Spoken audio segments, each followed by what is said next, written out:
साथ साथ एक बात और अर्ज़ करनी है।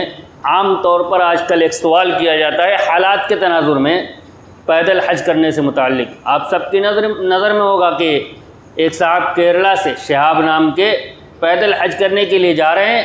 इस सिलसिले में भी उम्मत के अंदर मुख्तलिफ़ गिरोह पैदा हो गए। कुछ लोग इसको बहुत बढ़ा चढ़ा कर पेश कर रहे हैं और ये ऐसा अमल है कि इसके फ़ज़ाइल बेशुमार हैं, अलग तरह के उनके साथ मामला हो रहा है। और एक गिरोह वो पैदा हुआ जो ये कहने लगा कि पैदल हज करना आज के ज़माने के अंदर जायज़ ही नहीं।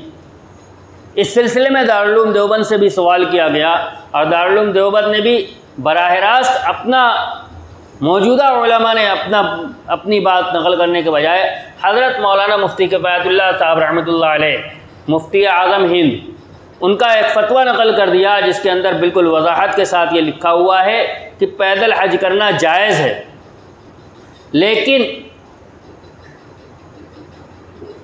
नबी अकरम सल्लल्लाहु अलैहि वसल्लम ने सवारी पर हज किया है, लिहाजा सवारी पर हज करना अफजल है।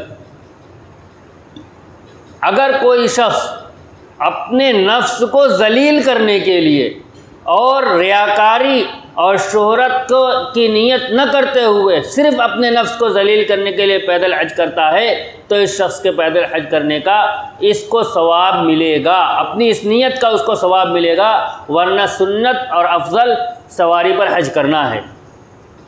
ये फ़तवा दारुल उलूम देवबंद का है जिसका मैंने लुब्बे लुबाब आपके सामने नकल किया। लेकिन वो लोग जो ये कहते हैं कि पैदल हज करना जायज़ नहीं है, वो कुछ रिवायात पेश करते हैं। अव्वल तो अल्लाह तबारक व तआला ने कुरान के अंदर जहाँ हज के बारे में का तज़किरा किया है वो आयत इस बात पर दलील है कि पैदल हज करना जायज़ है। अल्लाह तबारक व तआला कुरान के अंदर इरशाद फरमाते हैं वअज़्ज़िन फ़िन्नासि बिलहज्ज यअतूका रिजालन व अला कुल्लि ज़ामिरिन यअतीना मिन कुल्लि फ़ज्जिन अमीक़। इब्राहीम अलैहिस्सलाम को हुक्म दिया जा रहा है कि आप लोगों में जब बैतुल्लाह तामीर हो गया तो अल्लाह तबारक व तआला ने इब्राहीम अलैहिस्सलाम से इरशाद फरमाया वअज़्ज़िन फ़िन्नासि बिलहज्ज, आप लोगों में हज का ऐलान कर दीजिए।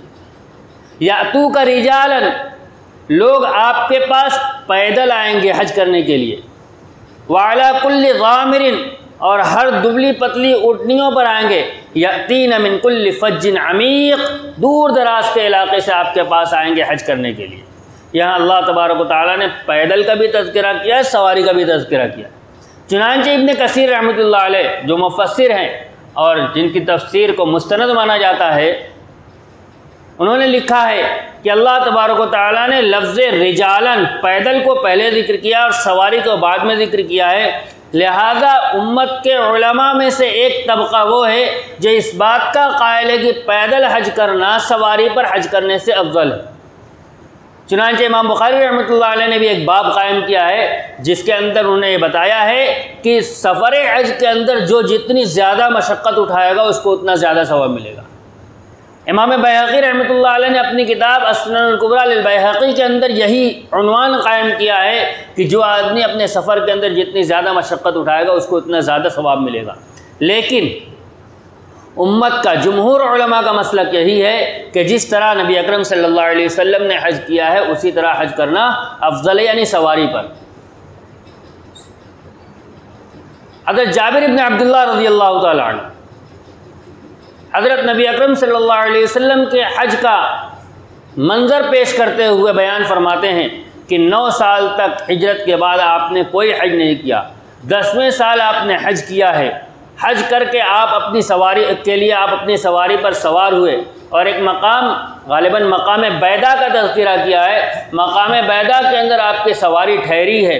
मैंने आसपास नज़र दौड़ाई तो आपके साथ एक जम्मे गफ़ीर था हज करने के लिए जो आपके साथ जा रहा था, उनमें से कुछ लोग सवारी पर थे, कुछ लोग पैदल थे। तो नबी अकरम सल्लल्लाहु अलैहि वसल्लम के साथ हज़रत जाबिर इब्न अब्दुल्लाह रज़ियल्लाहु तआला अन्हु की रिवायत के मुताबिक सवारी पर भी लोग सफ़र करने के लिए हज के लिए गए थे और पैदल भी हज करने के लिए गए थे, जो इस बात की दलील है कि पैदल हज करना जायज़ है। जो लोग ये कहते हैं कि पैदल हज करना जायज़ नहीं है, उनके सामने 2 रिवायतें। एक रिवायत ये है कि एक सहाबिया ने इस बात का इरादा किया कि मैं नज़र मानूं कि पैदल हज करने के लिए जाऊंगी, लेकिन ये काम नबी अकरम सल्लल्लाहु अलैहि वसल्लम से पूछे बगैर नहीं करना है। चुनांचे उन्होंने अपने भाई को इस बात का ज़िम्मेदार बनाया कि वह नबी अकरम सल्लल्लाहु अलैहि वसल्लम से पूछ कर बताएँ कि क्या मैं पैदल हज करने की नज़र मान लूँ। तो आप सल्लल्लाहु अलैहि वसल्लम ने फरमाया नहीं, उनसे कहो कि सवारी पर हज करें। आपने मना फरमाया। इसी तरह एक शख्स हज के अंदर अपने 2 बेटों के कंधे पर सहारा देकर चल रहे थे पैदल। तो आप सल्लल्लाहु अलैहि वसल्लम ने पूछा इनको क्या हुआ है, इस तरह क्यों चल रहे हैं। तो लोगों ने कहा कि इन्होंने नज़र मानी है कि पैदल हज करेंगे। तो आपने इरशाद फरमाया अल्लाह तबारक व तआला इनके पैदल चलने से बेनियाज़ है, इनसे कहो कि सवारी पर सवार हो जाएं। तो आप सल्लल्लाहु अलैहि वसल्लम ने पैदल हज करने से उनको मना फरमा दिया। यहाँ 2 बातें सामने रखनी चाहिए। जिसको मना किया नज़र मानने से मना किया, पैदल हज करने से मना नहीं किया। और जिनसे कहा कि तुम सवार हो जाओ, वो ताकत ही नहीं रखते थे कि पैदल हज कर सकें। लिहाजा दारुल उलूम के फतवे के अंदर ये बात मौजूद है, जिसको पैदल जाने पर कुदरत हो उसके लिए जायज़ है, जिसको कुदरत ना हो उसके लिए पैदल हज करना जायज़ नहीं है। नबी अकरम सल्लल्लाहु अलैहि वसल्लम ने बराह रास्त मना फरमाया उस शख्स को जिसके पास पैदल चलने की ताकत नहीं थी हज के लिए जाने। लिहाजा जो बात हम उलमाए देवबंद के मानने वाले जो हमारे नज़दीक मुसल्लम है, वो दारुल उलूम का वही फतवा है जो हज़रत मुफ्ती किफ़ायतुल्लाह साहब रहमतुल्लाह अलैह के हवाले से ज़िक्र किया गया।